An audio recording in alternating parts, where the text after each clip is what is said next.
நம்ம மாடி தோட்டத்தில் வந்து காய்கறி சாகுபடி பண்ணுறது இப்போ நிறைய எல்லாருமே வந்து பல்வேறு செய்திகளையும் சரி யூடியூப்லேயும் சரி பேப்பரில் சரி எல்லாருமே படிச்சிருப்பீங்க மாடி தோட்டத்தில் அமைக்கிறது.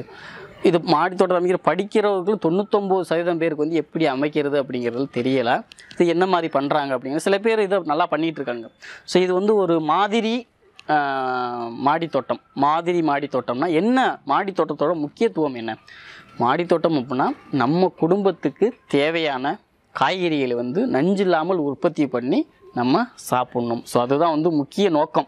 இது மூலமாக நீங்கள் விளைவிச்சு மார்க்கெட்டு கொடுத்து அதில் காசு பார்க்குறது அப்படிங்கிறது இதோட முக்கிய நோக்கம் வந்து கிடையாது. ஸோ இப்போ நம்ம குடும்ப உறுப்பினர்கள் வந்து நஞ்சு இல்லாமல் சாப்பிட்ணும் அப்படிங்கிறதான் இந்த மாடி தோட்டத்தோட முக்கிய நோக்கம். ஸோ இப்போ நஞ்சு இல்லாமல் சாப்பிட்ணுன்னா எல்லாமே இயற்கையாக இருக்கணும். அதாவது இங்கே பயன்படுத்தக்கூடிய அனைத்து இடுபொருட்களும் இயற்கையானதாக இருக்கணும். ரெண்டாவது விதைகளும் வந்து நாட்டு விதைகளாக இருந்துச்சுன்னா ரொம்ப நல்லது. ஏன்னா வந்து நாட்டு விதைகளில் வந்து கொஞ்சம் வீரியம் வந்து அதிகமாக இருக்கும். ஸோ அதே மாதிரி எப்படி இருக்கணும் ஒரு மாடி தோட்டம் அப்படின்னா கீரை வகைகள் கண்டிப்பாக இருக்கணும்.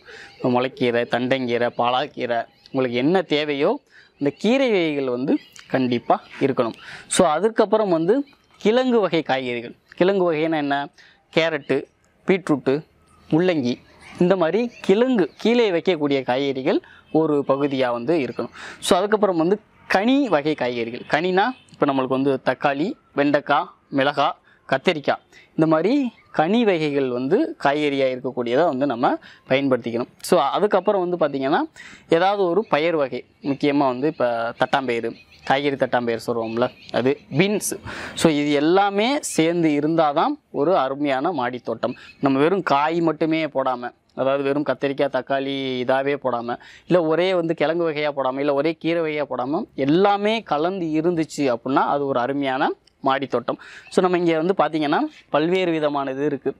கீரை இருக்குது, கேரட் இருக்குது, முள்ளங்கி இருக்குது, பீன்ஸ் இருக்குது, கத்திரிக்காய், தக்காளி, மிளகாய். ஸோ அந்த மாதிரி எல்லா வகையுமே வந்து நம்ம கலந்து போட்டிருக்கிறோம்.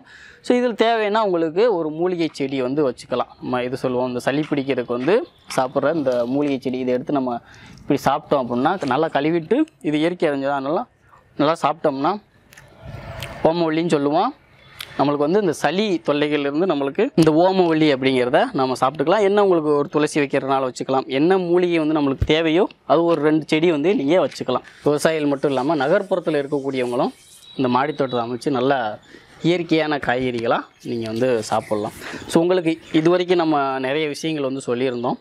ஸோ உங்களுக்கு வந்து வேளாண் அறிவியல் மையத்துக்கு வந்து வாங்க. இது வந்து தேனியிலேருந்து ஓடப்பட்டி போகிற வழியில் காமாட்சிபுரம் அப்படிங்கிற கிராமத்தில் வந்து இருக்குது. ஸோ இதில் நேரடியாக வர முடியாதவங்களுக்கு எங்களோட அலைபேசி எண்ணை வந்து கொடுக்குறேன். என் பேர் வந்து மகேஸ்வரன், திட்ட ஒருங்கிணைப்பாளர் பொறுப்பு. ஸோ இதில் என்னோடய அலைபேசி நம்பர் வந்து 96 77 66 14 10. ஸோ இதான் என்னோடய அலைபேசி நம்பர். ஸோ இதை நீங்கள் காண்டாக்ட் பண்ணிங்கன்னா உங்களுக்கு வேளாண் அறிவியல் மைய செயல்பாடுகளும் பற்றியும் உங்களுக்கு என்ன பிரத்யேகமாக தேவை விவசாயத்துறையில் அப்படிங்கிறத பற்றியும் தெளிவான விளக்கங்களும் அதே மாதிரி உங்களுக்கு வழிகாட்டுதலும் வந்து நம்ம வேளாண் அறிவியல் மையம் செய்யும். நன்றி.